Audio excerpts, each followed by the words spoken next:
Roger Federer, a name synonymous with tennis greatness. With 20 Grand Slam titles and countless records, Federer has been a dominant force in the sport for decades. But recently, his legacy faced a significant challenge at the Paris 2024 Olympics.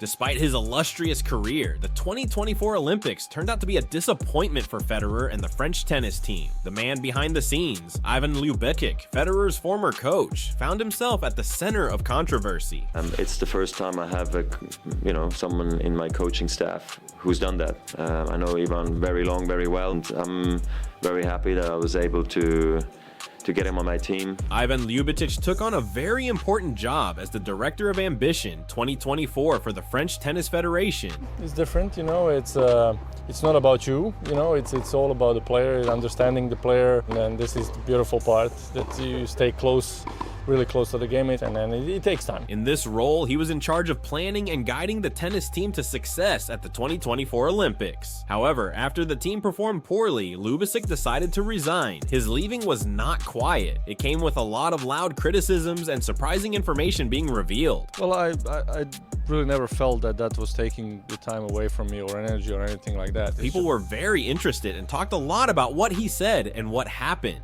Ivan Ljubicic didn't remain silent. He talked openly about many big problems that were hurting the French tennis system. Let's look at the main issues he talked about. I felt like the players are in good hands. It was not easy at the beginning. It's totally different. You need to organize yourself. In his statements, Ljubicic highlighted the lack of communication between coaches and players as a significant problem. He stated, "I can't even talk to the players, so it's not acceptable to be responsible for something you can't change." They really feel good on court. Everything else, it's a fight, it's a struggle. You have to find a way to win matches. This lack of communication hindered effective training and strategy development. Without good communication, it's tough to build a strong team. Coaches and players need to be on the same page to succeed. Ljubicic's frustration with this issue shows how crucial clear and open dialogue is in sports. Ljubicic found that 4 of the doubles pairings had not played a match together before the competition. Such preparation, or lack thereof, was bound to lead to poor performance.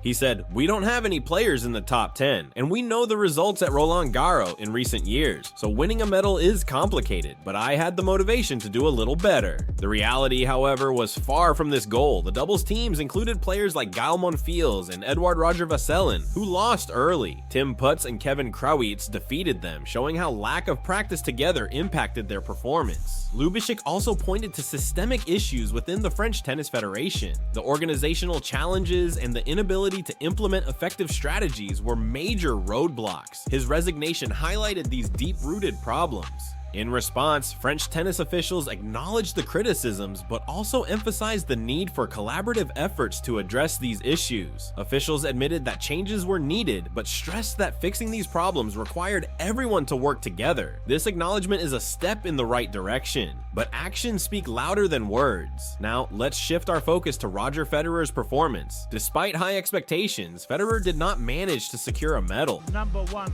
player and his opponent.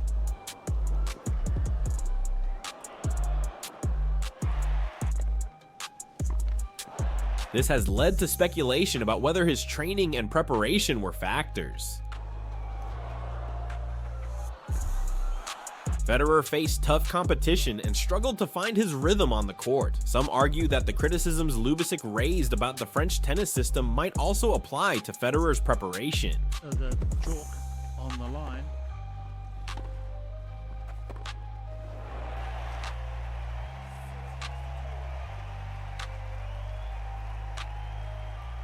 Federer played hard, but didn't get the results he wanted. Questions arise if his training under Ljubicic was enough, or if the same issues affecting French tennis impacted him too. As Federer's former coach, Ljubicic had a significant influence on his training regimen. His insights and strategies were integral to Federer's game. Therefore, any shortcomings in preparation also reflect on Ljubicic's role.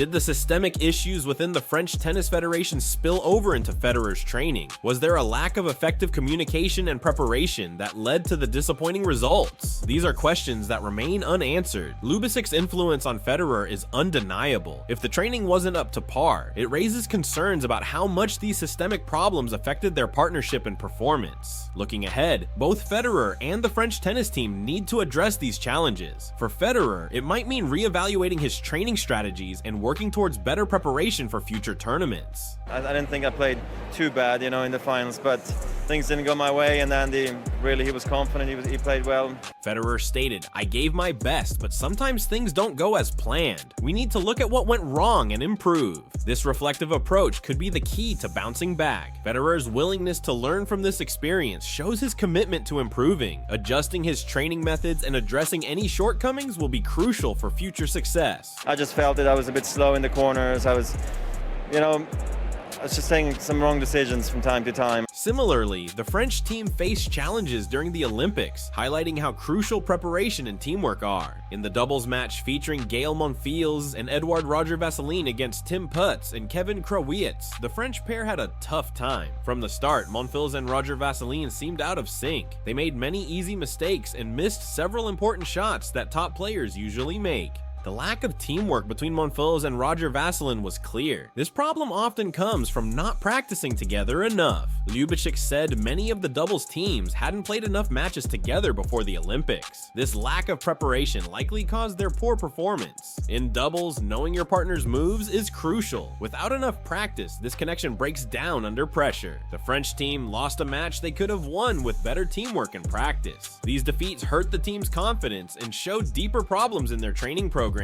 Monfils and Roger Vasselin admitted their mistakes, but the main issue was their lack of practice as a team. This match shows how not being prepared can lead to bad results on a big stage. Ljubicic's points about the French tennis system's lack of proper training are seen in this performance. The controversy surrounding Ljubicic's resignation and criticisms have shed light on the deeper issues within the tennis world. It serves as a reminder that even legends like Roger Federer can face challenges and setbacks. Federer's journey is far from over. With the right adjustments and a focus on overcoming these hurdles, he can continue to add to his legacy. The road to redemption might be tough, but for Federer, it's just another challenge to conquer.